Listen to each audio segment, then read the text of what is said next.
Welcome to Tech. Today, where we dive into the latest in technology in digital rights. I'm your host, Andrei, and today we have a fantastic panel to discuss Steam's privacy policy.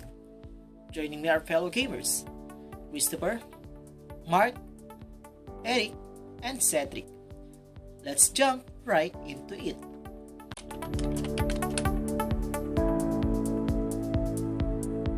Our first question is, what data is collected by Steam? Christopher, could you start us off? Sure thing. Steam collects various types of data from its user. This includes basic account details like your email address, country of residence, and username. They also collect payment information when you make transactions, as well as data from your interaction on Steam, such as chat messages and forum posts. Additionally, Steam tracks your usage patterns, game statistics, and device information. They even use cookies to gather data about how you use their site and services. Thank you, Christopher. Moving on to our next question.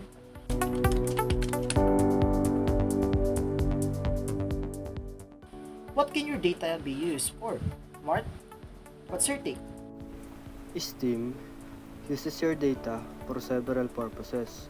Primarily, it is used to provide and improve their services like personalizing content and troubleshooting issues. They also use it to comply with legal obligations such as tax laws. Additionally, they process data for their legitimate interests like improving user experience and maintaining the platform. And of course, if you opt in, they can use your data for marketing purposes. Great insights, Mark.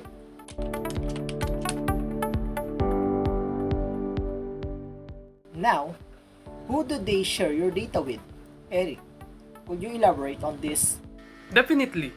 Steam shares data in several contexts. They share it with Valve and its subsidiaries for operational needs.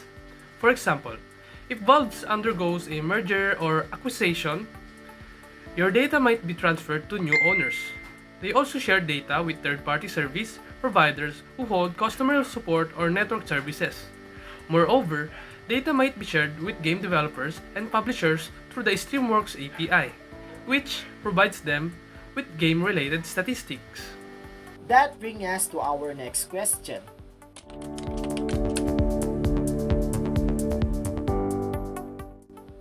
What can these third parties use for data for? Christopher and Eric, can you explain? Sure. The third-party Steam shares data which can use it primarily to perform the services they're contracted for, like customer support or delivering digital content. For game developers and publishers, the data helps them with game management, matchmaking, and providing in-game support.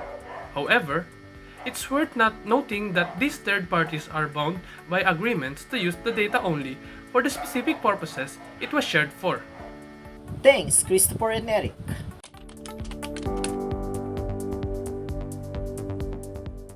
Finally, let's discuss what improvement can you suggest in Steam's privacy policy. Cedric, what do you think? I believe there are a few areas for improvement. First is Steam could enhance transparency by providing clearer explanations about data retention period and how long they can keep personal data after the account deletion. Secondly, offering more granular control over data sharing preferences would be beneficial, allowing users to easily opt out of specific data uses without losing access to the service. And lastly, ensuring third parties adhere strictly to privacy standards and regularly auditing their practices could strengthen the user's trust. Those are some excellent suggestions, Cedric. Well, that's all the time we have for today. A big thank you to our panelists, Christopher, Mark, Eric, and Cedric for sharing their insights. And thank you listeners for tuning in. Stay informed and keep your digital rights in check. Until next time, this is Andrei from Bridge Tech. Today, signing off.